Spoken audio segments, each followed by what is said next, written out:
നമ്മുടെ പോലീസ് ഉദ്യോഗസ്ഥൻ west police സ്റ്റേഷനിലെ ഇൻസ്പെക്ടറുടെ ഡ്രൈവറാണ്. ശ്യാം എന്നാണ് പേര്.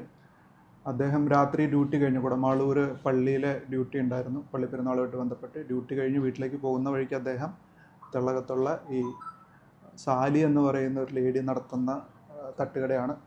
അവിടെ കയറിയപ്പോഴാണ് ഇങ്ങനെ ഒരു സംഭവം അദ്ദേഹത്തിൻ്റെ ശ്രദ്ധയിൽപ്പെട്ടത്. അവിടെ ജിബിൻ ജോർജ് എന്ന് പറയുന്ന പ്രതി ഇവരെ ഭീഷണിപ്പെടുത്തിക്കൊണ്ടിരിക്കുകയായിരുന്നു. അപ്പോൾ ഈ സാലി എന്ന് പറയുന്ന ലേഡിക്ക് നമ്മുടെ പോലീസ് ഉദ്യോഗസ്ഥന് മുൻപരിചയമുണ്ട്. അപ്പോൾ ഇയാളോട് പറഞ്ഞു, അദ്ദേഹം പോലീസ് ഉദ്യോഗസ്ഥനാണ്, ഇവിടെ പ്രശ്നം ഉണ്ടാക്കിയിട്ടുണ്ടെങ്കിൽ അദ്ദേഹത്തിൻ്റെ അടുത്ത് പറയും, അദ്ദേഹത്തിൻ്റെ അടുത്ത് പറഞ്ഞാൽ ഏറ്റുമാനൂരിൽ നിന്ന് പോലീസ് വരും എന്ന് പറഞ്ഞു. അപ്പോൾ അതിൽ പ്രകോപിതനായ ഇയാൾ ഈ സാലിയെയും സാലിയുടെ സഹോദരനെയും മർദ്ദിച്ചു. കൂട്ടത്തിൽ പിടിച്ചു മാറ്റാൻ ചെന്ന നമ്മുടെ പോലീസ് ഉദ്യോഗസ്ഥനെ മർദ്ദിച്ചു എന്നുള്ളതാണ് പ്രാഥമികമായിട്ട് നമുക്ക് കിട്ടിയിരിക്കുന്ന വിവരം. ഇയാൾക്ക് 2022 മുതൽ ഗാന്ധിനഗർ പോലീസ് സ്റ്റേഷനിൽ റൗഡി ഹിസ്റ്ററി ഷീറ്റ് ഉണ്ട്. ഇയാൾ മൊത്തം 7 കേസിൽ പ്രതിയാണ്. ഗാന്ധിനഗറിൽ തന്നെ 308 കേസ്, അതുപോലെ ഒരു മോഷണ കേസ്, പിന്നെ കോതമംഗലം പോലീസ് സ്റ്റേഷനിൽ ഒരു 325 കേസ്, അതുപോലെ സുവമോട്ടോ ആയിട്ട് പോലീസ് എടുത്ത അബ്കാരി ആക്ട് NDPS ഒരു കഞ്ചാവ് ഉപയോഗിച്ചതിനുള്ളൊരു കേസ്. അങ്ങനെ മൊത്തം 7 കേസിൽ പ്രതിയാണ്. ഈ രണ്ട് തട്ടുകടകൾ തമ്മിലുള്ള ആളുകൾ തമ്മിൽ തർക്കം ഉണ്ടായിരുന്നു. അതിൽ ഇടപെടാനാണ് ഈ പ്രതി എത്തിയെന്നൊക്കെ ഒരു പ്രാഥമിക അങ്ങനെ എന്തെങ്കിലും വിവരം നമുക്ക് കിട്ടിയിരിക്കുന്ന പ്രാഥമിക വിവരം അങ്ങനെയാണ്. ഈ സാലി മൊഴി തന്നിരിക്കുന്നത് പ്രകാരം തൊട്ടടുത്തുള്ള തട്ടുകടയിലുള്ള പ്രകാശൻ പറഞ്ഞയച്ചു എന്നുള്ള രീതിയിലാണ് നമുക്ക് മൊഴി കിട്ടിയിരിക്കുന്നത്. അതിനെക്കുറിച്ച് കൂടുതൽ വിശദമായിട്ടുള്ള അന്വേഷണം നടത്തണം. പ്രകാശനും ജിബിൻ ജോർജും തമ്മിൽ എന്തെങ്കിലും ബന്ധമുണ്ടോ എന്നുള്ള അനാലിസിസും കാര്യങ്ങളൊക്കെ നടത്തണം. കൂടുതൽ അന്വേഷണത്തിൽ അത് പറയാൻ കഴിയുള്ളൂ.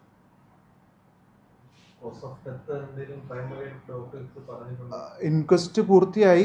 നമുക്ക് അത് സ്ഥിരീകരിക്കാറായിട്ടില്ല. പോസ്റ്റ്മോർട്ടം നടക്കുന്നതേ ഉള്ളൂ. മെഡിക്കൽ കോളേജിൽ പോസ്റ്റ്മോർട്ടം റിപ്പോർട്ട് കിട്ടിക്കഴിഞ്ഞാലാണ് അതിൻ്റെ കൺക്ലൂസീവ് ആയിട്ടുള്ള എവിഡൻസിലേക്ക് എത്താൻ കഴിയുള്ളൂ.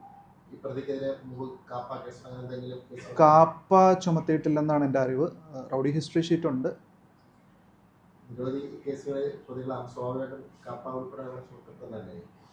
കാപ്പ ചുമത്തപ്പെടേണ്ടതായിരുന്നു എന്ന് പരിശോധിക്കുന്നുണ്ട്. ഒരു 308 കേസും പിന്നെ ഒരു 325 കേസാണ് അല്പം ഗുരുതരമായിട്ടുള്ള കേസുകളുള്ളത്.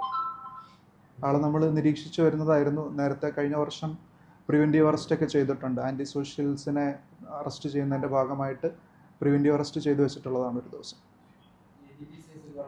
NDPS കേസ് പറഞ്ഞുള്ളൂ. ഒരു 27B കഞ്ചാവ് ഉപയോഗിച്ചതിനുള്ളൊരു കേസാണ്. അതിനെക്കുറിച്ച് കൂടുതൽ അറിയില്ല. ഒരു 27B കേസുണ്ട്, NDPS കേസുണ്ട്. മിക്കവാറും ലഹരി ഉപയോഗിക്കുന്ന ആളായിരിക്കാം.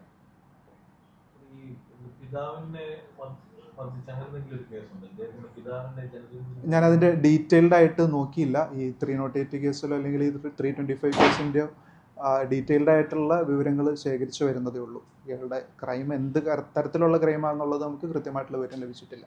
ഞാൻ പരിശോധിച്ചിട്ടില്ല. അറസ്റ്റ് അക്കൗണ്ട് ചെയ്തിട്ടുണ്ട്. മിക്കവാറും ഇന്ന് തന്നെ തെളിവെടുപ്പ് പൂർത്തീകരിക്കാനാണ് നമ്മൾ പരമാവധി ശ്രദ്ധിക്കുന്നത്. ഇന്ന് രാത്രിക്ക് മുന്നേ തന്നെ അയാളെ റിമാൻഡ് ചെയ്യാനായിട്ട് നമ്മൾ പ്രത്യേകം ശ്രമിക്കും. വകുപ്പുകൾ മർഡർ ചേർത്തിട്ടുണ്ട്. BNS ഇപ്പോൾ ഏറ്റുമാനൂർ പോലീസ് സ്റ്റേഷനിൽ 170/2025 ആയിട്ടാണ് ക്രൈം രജിസ്റ്റർ ചെയ്തിരിക്കുന്നത്. 170/2025.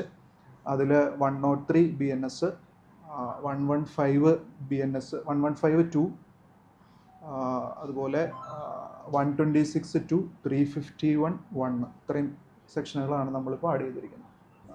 അദ്ദേഹത്തിൻ്റെത് നമ്മൾ മെഡിക്കൽ കോളേജിൽ നിന്ന് പോസ്റ്റ്മോർട്ടം കഴിഞ്ഞ് വരുന്ന വഴിയിലാണ് ഗാന്ധിനഗർ പോലീസ് സ്റ്റേഷൻ. അവിടെ ഒന്ന് നിർത്തും. അതുപോലെ ഡ്രൈവർ CP ആയതുകൊണ്ട് DHQ ക്യാമ്പിൻ്റെ വാതൊക്കെ ഒന്ന് നിർത്തിയിട്ട് പോലീസ് ക്ലബ്ബിൽ പൊതുദർശനത്തിന് വയ്ക്കും. അതിനുശേഷം വെസ്റ്റ് പോലീസ് സ്റ്റേഷനിലും പൊതുദർശനത്തിന് വയ്ക്കും. എന്നിട്ട് വീട്ടുകാരുടെ സൗകര്യാർത്ഥം വൈകുന്നേരത്തോടു കൂടിയിട്ട് സംസ്കാരം നടത്താനാണ് ഉദ്ദേശിക്കുന്നത്. ഫാമിലി ബാക്ക്ഗ്രൗണ്ട്: ഭാര്യയും 3 കുഞ്ഞുങ്ങളാണുള്ളത്. മൂത്ത കുട്ടി 9ാം ക്ലാസ്സിൽ പഠിക്കുന്നു.